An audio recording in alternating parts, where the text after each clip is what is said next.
ተከሳሽ ዓለም ሲሳይ የስርቆት ወንጀልን የፈጸመችው በለሚኩራ ክፍለ ከተማ ወረዳ 9 አትሌቶች መንደር ነው። የጎሮ አካባቢ ፖሊስ መምሪያ የወንጀል ምርማሪ ዋና ሳጅን ድንቁ አያሌው የግል ተበዳይ በሌሉበት ምቹ ሁኔታ በመጠቀም የዋጋ ግምታቸው 1,423,192 ብር የሚወጡ የተለያዩ ንብረቶችን ሰርቃ ከአካባቢው መሰወሯን ፖሊስም የደረሰው መረጃ መነሻ በማድረግ ባደረገው ክትትል ተከሳሿን ከነሙሉ ኤግዚቢቱ ጋር በቁጥጥር ስር በማዋል የምርመራ መዝገቡንም ለክፍሉ አቃቢ ሕግ በማቅረብ ክስ እንዲመሰረትባት መደረጉን ገልጸዋል።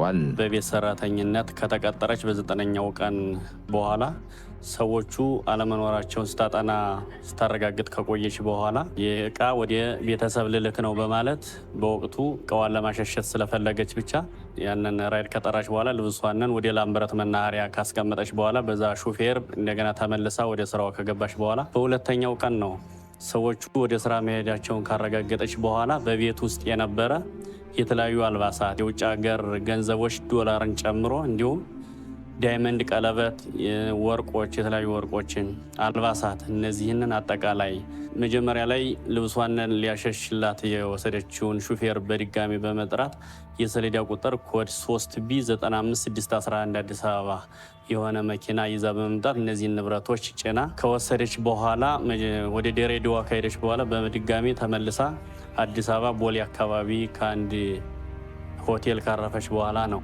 እኛም በነበረን ብዙ ጥረቶች ይህን ሹፌሩን ከያዝን በኋላ በሹፌሩ አማካኝነት ተከሳሿን ከነ ኤግዚቢቷ ይዘን ምርመራውን ስናጣራ ከቆየን በኋላ ያጣራነውን የምርመራ መዝገብ ለአቃቢ ሕግ በመላክ አቃቢ ሕግም ክስ አስመስርቶ የተከሳሽን ጉዳይ ሲከታተል የቆየው በፌዴራል የመጀመሪያ ደረጃ ፍርድ ቤት ለሚኩራ ምድብ ወንጀል ችሎት ተከሳሽ ዓለም ሲሳይ በፈጸመችው የስርቆት ወንጀል ድርጊት በ5 ዓመት ከ10 ወር ጽኑ እስራት እንድትቀጣ ውሳኔ አስተላልፎባታል። ህብረተሰቡ ማንኛውንም አይነት ቅጥር ሲፈጽም ህጋዊነትን በተከተለ መልኩ መሆን እንዳለበት እና የትራንስፖርት አገልግሎት የሚሰጡ አካላትም ከወንጀል ፈጻሚዎች ጋር በጥቅም ተሳስረው የወንጀል ተጠያቂ ላለመሆን ጥንቃቄ ሊያደርጉ እንደሚገባም መርማሪ ዋና ሳጅን ድንቁ አያሌው በመልእክታቸው አሳስበዋል። ጠራጣሪ የሆኑ ነገሮች ተሰርቀዋል ተብሎ የሚገመቱ ነገሮች ሲኖር ለፖሊስ አስፈላጊውን ጥቆማ በማድረግ ወንጀልን በጋራ የመከላከል ልምዱ ቢኖር ማንኛውንም ቅጥር ሲፈጸም ህጋዊ የሆነ በውል ወይም ደግሞ ተያዥን አቀርበው በተያዣቸው አማካኝነት ቢቀጥሩ የተሻለ ይሆናል የሚል ሀሳብ ነው ያለኝ።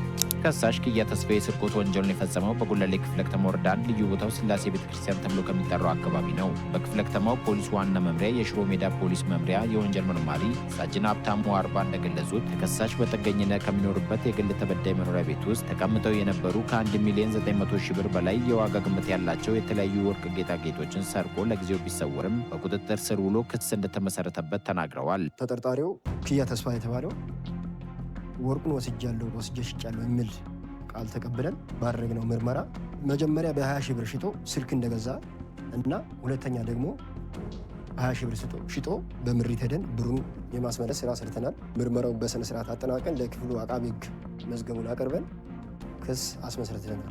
የተከሳሽ ክያ ተስፋዬን ጉዳይ ሲመለከት የቆየው የፌዴራል የመጀመሪያ ደረጃ ፍርድ ቤት መናገሻ ምድብ ወንጀል ችሎት ተከሳሹን ያስተምራል፣ ሌሎችንም ያስጠነቅቃል በማለት በ5 ዓመት ጽኑ እስራት እንዲቀጣ ወስኖበታል።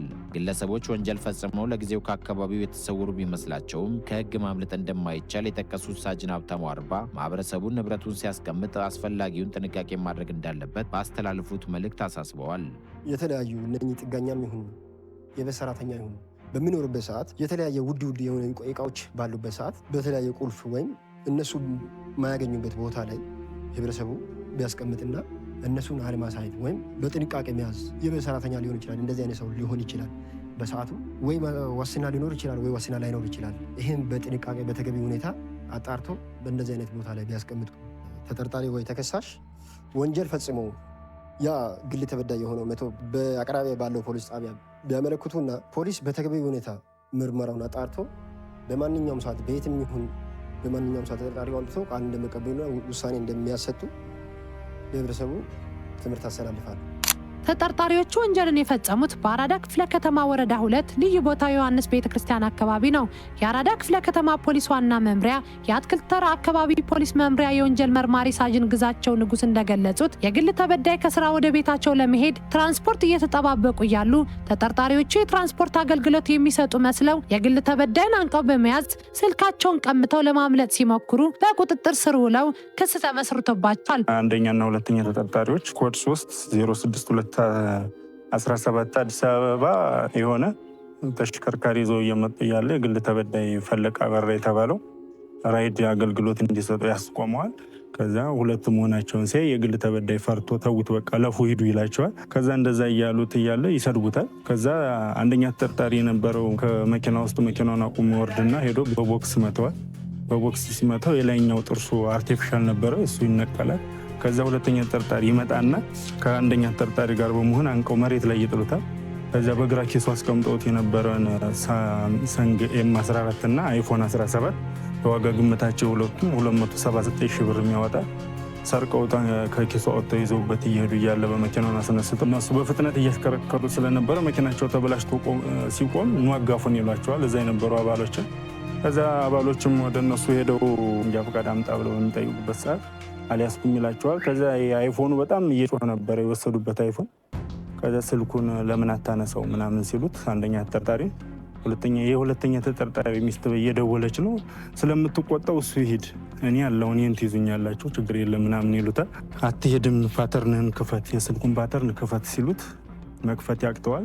የግል ተበዳይም ከኋላ እየተከተለ መጥቶ እዛ ቦታው ላይ ሲደርስ እነሱን ያገኛቸዋል። ደብድቦኝ ስልኬን ወስደውብኝ ነበረ እና ስልኬን ወስደውብኛል አያይዙኝ ሲላቸው ፖሊሶቹ ከዚያ ተይዞ የነበረውን ሳምሰንግና አይፎን ስልክ ፓተርኑን ክፈት ብለው የግል ተበዳይን ሲሰጡት ሁለቱንም ስልክ ከፈተው የራሱ መሆኑን ሲያረጋግጡ ወደዚህ ወደ ፖሊስ ጣቢያ ይዘው ማንም ሰው ወንጀል ፈጽሞ ከህግ ሊያመልጥ እንደማይችል የተናገሩት ሳጅን ግዛቸው ህብረተሰቡ መሰል የወንጀል ድርጊት እንዳይፈጸምበት ተገቢውን ጥንቃቄ ማድረግ ይኖርበታል ሲሉ ገልጸዋል። የትራንስፖርት አገልግሎት የሚጠቀሙ ግለሰቦች በትክክል ስልክ ደውለው በትራንስፖርት ማግኘት ባለባቸው የሚመጣውንም ተሽከርካሪ የደውሉለትና ይገባል። ቴክስት በሚገባበት ሰዓት ያ ታርጋ ነው አይደለም የሚለውን ታርጋውን በመያዝ በደንብ አድርገው በስርዓት የሚመጣውን ተሽከርካሪ ራይድ አገልግሎት ወይም የታክሲ የትራንስፖርት አገልግሎት እንዲያገኙ ቢጠቀሙ እኔ እመክራለሁ። ተጠርጣሪው የማታለል ወንጀሉን የፈጸመው በቦሌ ክፍለ ከተማ ወረዳ 1 ልዩ ቦታው ቦሌ ሚካኤል ተብሎ ከሚጠራው አካባቢ ከቀኑ 9 ሰዓት ነው። የግል ተበዳይ የሆኑት ወጣት ክላሽ አዱኛና ሌላኛው የግል ተበዳይ ወንድም የሆነው አብዱል ረህማን አህመድ እንደተናገሩት በተለያየ ቀናት ተጠርጣሪው ጉዳይ አስፈጻሚ መስሎ በመቅረብ ወደ ዱባይ መሄድ ከፈለጋችሁ በቶሎ አስጨርስላችኋለሁ በማለት ከእያንዳንዳቸው ላይ 20 ሺህ ብር ተቀብሎ መሰወሩን ተናግረዋል። ቢሮ አለኝ ቶሎ ልካለሁ ወርሳን ሙላ ልካለሁ 20 ሺህ ብር ክፈሉልኝ እኔ ቢሮ አለኝ አለ። ፓስፖርት ወስዶ ጠፋ። በዚህ አልሰጥም ስልክ ያነሳ ስልኩን ዘጋ ብላሽ ሳይግነ ወዛው ጠፋ።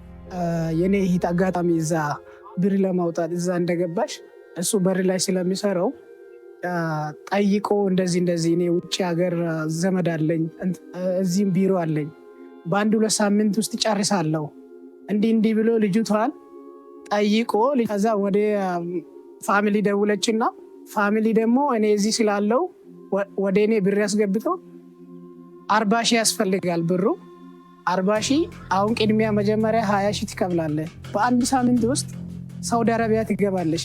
እኔ እዛ ቢሮ አለኝ እዚህ ቢሮ አለኝ ፕሮሰስ ከሆነ በኋላ 20 ሺህ ብር ትጨምራላችሁ አንድ ሳምንት ውስጥ ጨርሳለሁ ብሎ ልጅቷን አታልሎ ደግሞ እኔም እንደዛው ፋሚሊ እኔ ላይ ብር ስላስገቡት እኔ ምስክሬ ያለበት ቦታ እሱ አካውንት ሳጥቶኝና ወደ እሱ ትራንስፈር አድርጓል።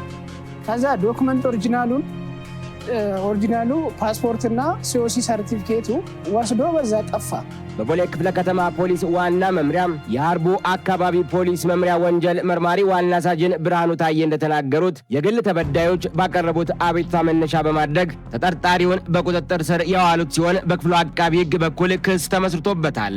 ግለሰቦቹ ሁለቱ ግለሰቦች እያንዳንዳቸው የተፈጸመባቸውን ወንጀል በማመልከት እኛም ምርመራ ስናጣራ ምንድነው ተጠርጣሪው ምንም አይነት ወደ ውጭ ሀገር የመላክ ፈቃድ የለውም። ይሄንን ካጣራን በኋላ በፍርድ ቤት የመያዣ ትዕዛዝ አውጥተን ተጠርጣሪውን ተከታትለን መያዝ ችለናል። ተጠርጣሪውን ከያዝነው በኋላ የጀመርነውን ምርመራ መዝገብ ለአቃቤ ሕግ አቅርበን አቃቤ ሕግም በተጠርጣሪው ላይ ክስ መስርቶ በከፍተኛ ፍርድ ቤት ክስ ተመስርቶበት እየተከታተለ የሚገኝ መሆኑን ገልጻለን። በከተማችን በተደጋጋሚ ምንም ህጋዊ ሰነድ ሳይኖራቸው ወደ ውጭ ሀገር እንልካለን የሚሉ አንዳንድ ግለሰቦች መኖራቸውን ህብረተሰቡ በመረዳት በህጋዊ መንገድ ጉዳያቸው መፈጸም እንዳለባቸው ዋና ሳጅን ብርሃኑ መልእክታቸውን አስተላልፈዋል።